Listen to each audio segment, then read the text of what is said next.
getting back to business as lawmakers return to the Capitol. We're taking a look at the issues they and the governor are looking to accomplish this year. Hello and welcome to Empire State Weekly. I'm John Gray. And I'm Jamie DeLine. This week, the state capitol coming back to life as lawmakers returned for the legislative session. State leaders speaking on a wide number of issues that they would like to see addressed this year. I was there for the first day. Take a look. The first day of session began with a swearing-in ceremony. Chief Judge Rowan Wilson doing the honors as family, friends, and colleagues of the elected senators stood by their sides. The Senate later convening for the first time this year with Lieutenant Governor Antonio Delgado presiding. Senate Majority Leader Andrea Stewart-Cousins once again making history, this time as the longest-serving Democratic Majority Leader in New York State. Also historic, the number of women, 22, elected to the Senate. Stewart-Cousins addressed the chamber, sharing a multitude of issues she'd like to focus on this year.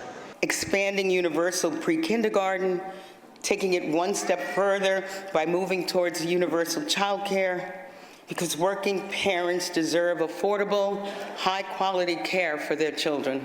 Ahead of next week's State of the State address, Governor Hochul announced her desire to give rebate checks to New Yorkers, triple the child tax credit, and build more child care centers. I asked Senate Minority Leader Rob Orr about the governor's priorities. He says while his conference is all for making child care more affordable, more needs to be done. We need a much broader, more comprehensive attack on the affordability issue. We're not going to pick it off one at a time just in Democratic constituencies. We need to address it across the state of New York. How about reducing spending and cutting taxes? In the Assembly chamber, Minority Leader Will Barkley called out the similarities between the governor's State of the State proposals and last year's Assembly Republican proposals, agreeing affordability needs to be addressed. We have many different opinions on how to exactly lower the cost of living. But I will say this, it needs to be the goal of every member in the legislature to lower that cost. Assembly Speaker Carl Hastie offered his suggestions. This starts by providing more tax relief to our middle-class families so they can decide how best to use their money. And we should also eliminate state income taxes for low-income families. The legislative session is scheduled to run from now until June.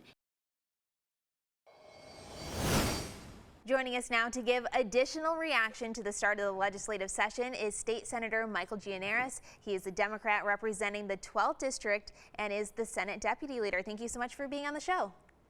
Thanks for having me. So we just had the first day of session this past week. Can you talk about that and what are you guys looking to accomplish in the new year? Sure. The first day is more ceremonial than anything else. We just re-elected Andrea Stewart-Cousins as our leader of the chamber. By the way, it happens to be a historically significant moment because she now is the longest-serving Democrat majority leader in the history of New York State. So it was a nice moment to get that done. We do some procedural things in terms of organizing the Senate and establishing some committee assignments. And next week we'll start passing bills in earnest. And looking to next week, what are you looking to start passing? Well, since we've taken the majority in 2019, we always begin our first day of legislative work with an election law package. We take great pride in the fact that we have made it easier to get people to vote in our state. We were historically among the worst states in the country in terms of voting access, and now we have early voting, which was established in our first year in the majority. We have voting by mail. We've established automatic voter registration. So each year we walk in on the first day and try to do more things to improve our election laws, reform them, and make it more inclusive. And I understand you have some bills that could be included in Monday's package? I do. I mentioned the automatic registration law we have in place now. I have a bill that's going to pass on Monday that will improve upon that law. It's scheduled to go into effect in just a couple of months. The Board of Elections is just about to implement the original law, but I'm proposing a way to do it that'll get even more people. Look, we have about 2 million people in the state who are eligible to vote and are not registered to vote. And so it's a lot of people to be losing their electoral franchise. With an automatic registration system, anytime you interact with the DMV or with Medicare, Medicaid, agencies that have your citizenship information already as part of their application process, they will transmit that information out to the Board of Elections for you to be registered automatically, and then you won't have to worry about that extra hurdle if you choose to vote. And looking ahead to Tuesday, the governor will be giving her State of the State. What are you hoping she'll address? We're all very focused on making life more affordable for New Yorkers. We are a very expensive state, particularly downstate. And the costs of housing, of raising a child, childcare, education, healthcare are all very expensive for people. When people discuss the fact that our population has had departures from it, right? People fleeing the state for other states, it's often the wealthy that complain about millionaires leaving. That's not what's happening at all. What really is happening is working people who cannot afford to raise their families here are leaving in much bigger numbers.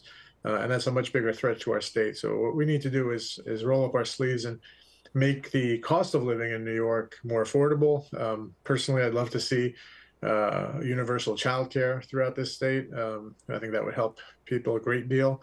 The governor has leaned in on something we've already been in support of, which is universal school lunches. More things like that that will help alleviate the burden on people's finances and family budgets. And I know the governor recently unveiled one of her proposals that deals with housing. Do you think that will help the affordability issue here in New York State? Housing costs are one of the largest cost drivers for families in New York. It is very expensive to rent an apartment here. It is very expensive to buy a home here. I think we all can agree at this point that increasing the supply of housing and affordable housing in particular will go a long way towards lessening that burden. Getting there is proven more difficult than many of us would like, but hopefully we'll make some more progress on that this year. And what do you think are some other big issues that the governor will be talking about on Tuesday? Well, I don't know. That's why we're going to be in the audience listening, like the rest of you. But I do think that affordability is something I've heard her mention time and again. The voters spoke very loud and clear on that just a couple of months ago, that is something that is driving their decision making about who they would like to see representing them and what they would like to see them focusing on. Beyond that, I know there's some discussion of improving our mental health system. We have a lot of people who are in need of mental health services and are now on the streets as opposed to in facilities that could help them. Part of that is a byproduct of the pandemic a few years ago, when a number of mental health beds were transferred to become general health beds because the need was so great, and we never really have recovered the amount of mental health beds that would be available for people who are in need. And so that, I'm sure, will be something else we talk about, because a big part of public safety is making sure that people who have issues with their mental health are not putting others in danger. All right, so on Tuesdays, the governor's State of the State, will have to watch and see what she says. Thank you so much, Senator Gianaris, for joining us today. My pleasure. Governor Kathy Hochul getting ready to lay out her legislative priorities in next week's State of the State address. When we return, details on what changes the governor is proposing, aiming to make New York a more affordable place to live. If you have a comment or story idea, let us know. You can email us at news@news10.com. You can also reach out on X at WTEN.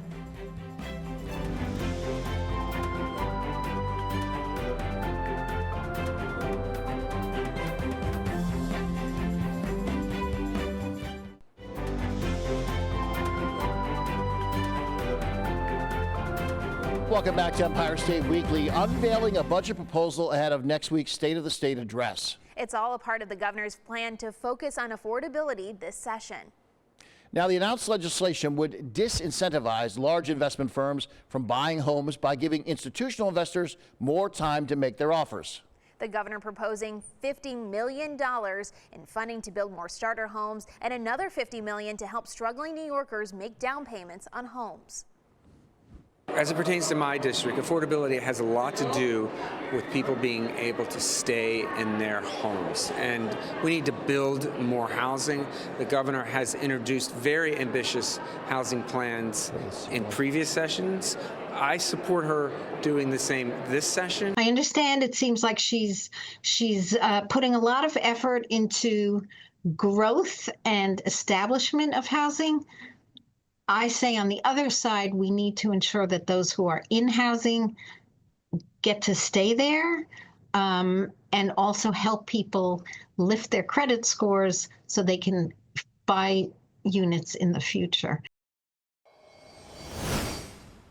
Joining us now to give us a Republican perspective on the start of this legislative session in Albany, Assemblyman Steve Hawley, representing the 139th, and a Deputy Minority Leader in the Assembly. Steve, thanks for coming on today.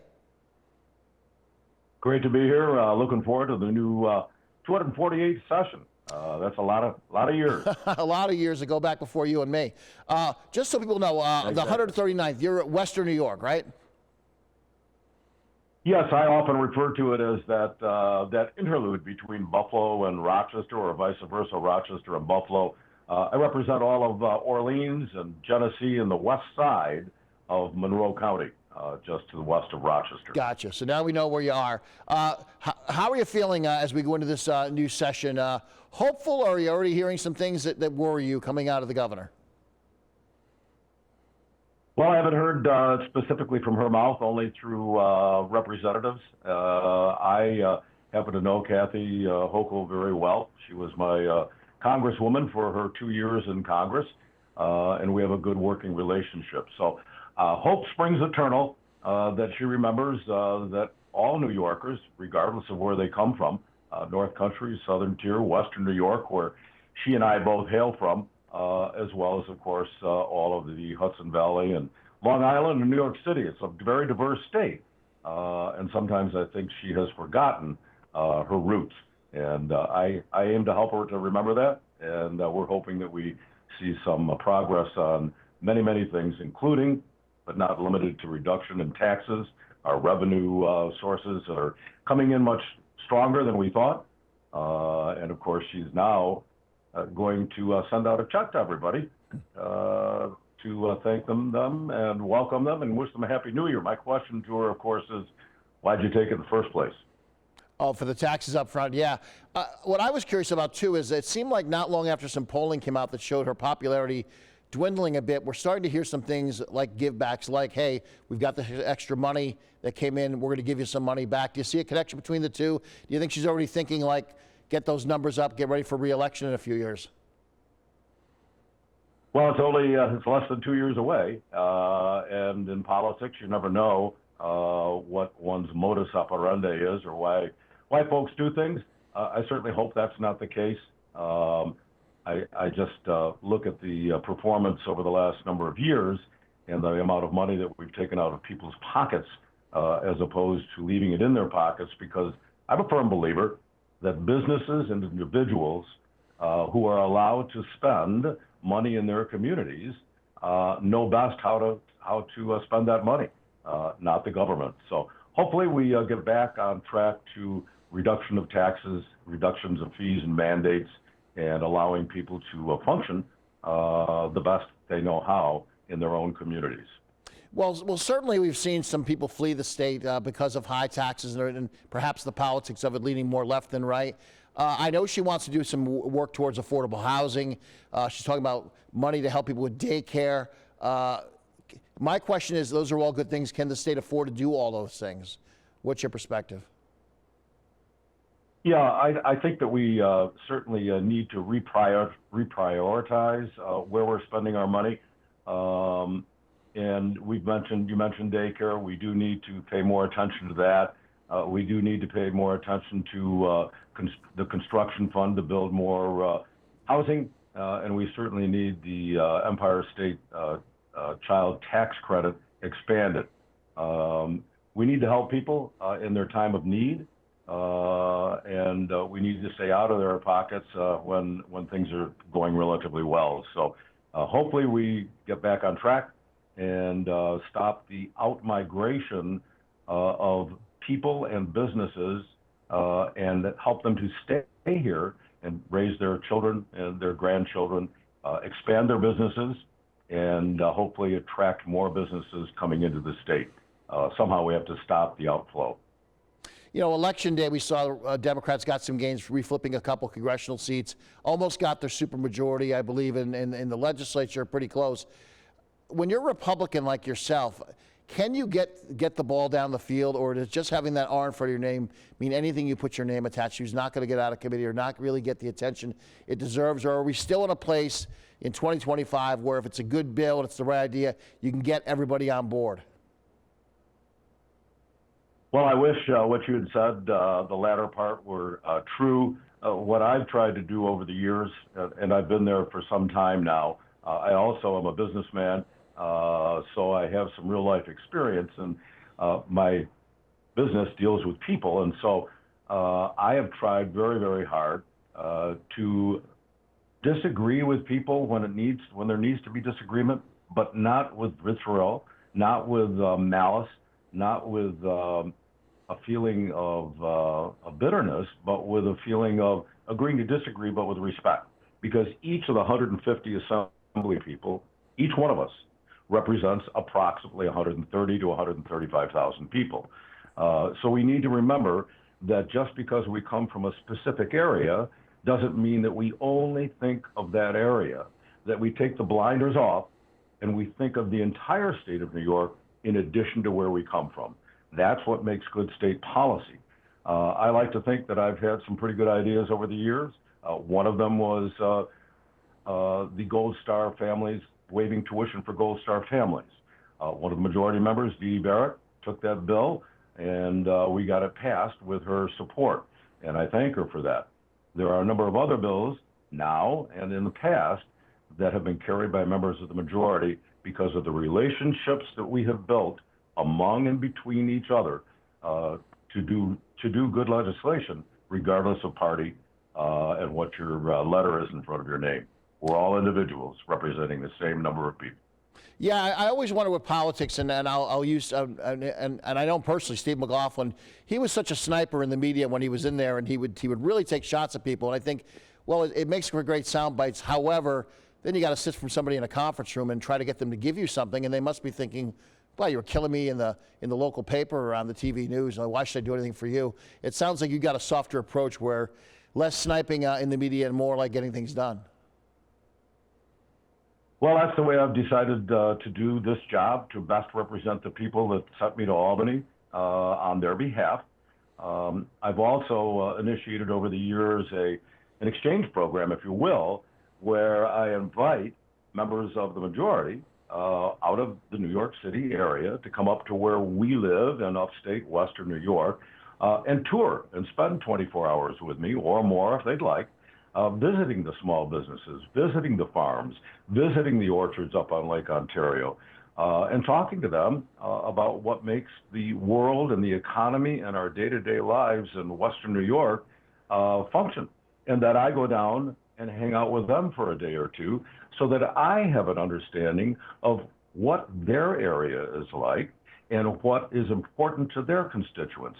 So I think that some of this is very, very helpful. I'm going to continue that. I haven't done it since the pandemic.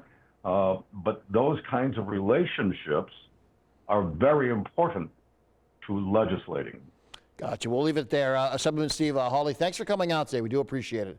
Best of luck with the new session. My honor. Thanks so much. For the first time in U.S. history, a president-elect sentenced for a criminal conviction. When we come back, we'll break down the unique circumstances around President-elect Trump's sentencing.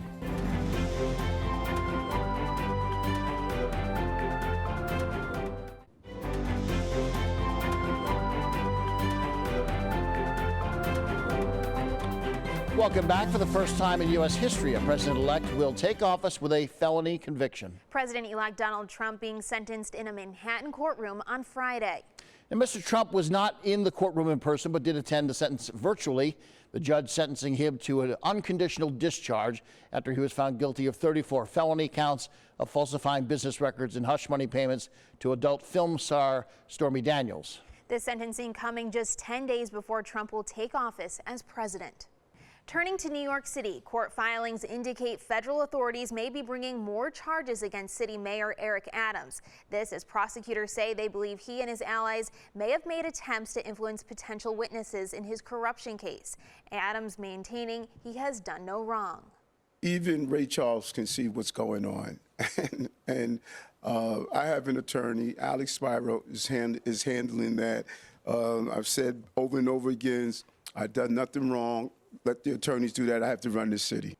Adams is facing federal corruption charges stemming from his 2021 mayoral campaign for allegedly accepting illegal campaign donations and knowingly soliciting and accepting money from Turkish government officials. Stick around. We'll be back with a look at the week ahead in just a bit.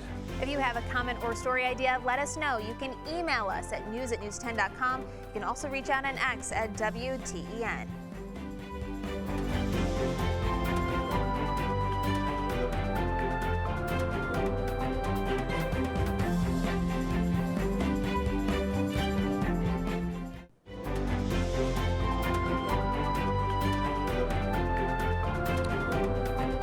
Finally at Empire State Weekly, with the legislative session officially underway, all eyes are now on the governor, set to give the State of the State address. That will happen Tuesday the 14th. Now, she's delivering it this year from the YAG over in the Empire State Plaza, as opposed to inside the Capitol chamber. The State of the State is an opportunity for the governor to clearly lay out her priorities for the coming legislative session. As we've already seen, addressing affordability will be the main issue in the address. Now, next week, we're going to break down some of the key issues the governor brings up, and of course, we'll have reaction from both sides of the aisle. For now, from all of us here at Empire State Weekly, I'm John Gregg in Albany. And I'm Jamie DeLine. We'll see you here next week. And don't you forget, you can watch Empire State Weekly all over New York State. Here's the full schedule of the show on 10 TV stations across the great state of New York.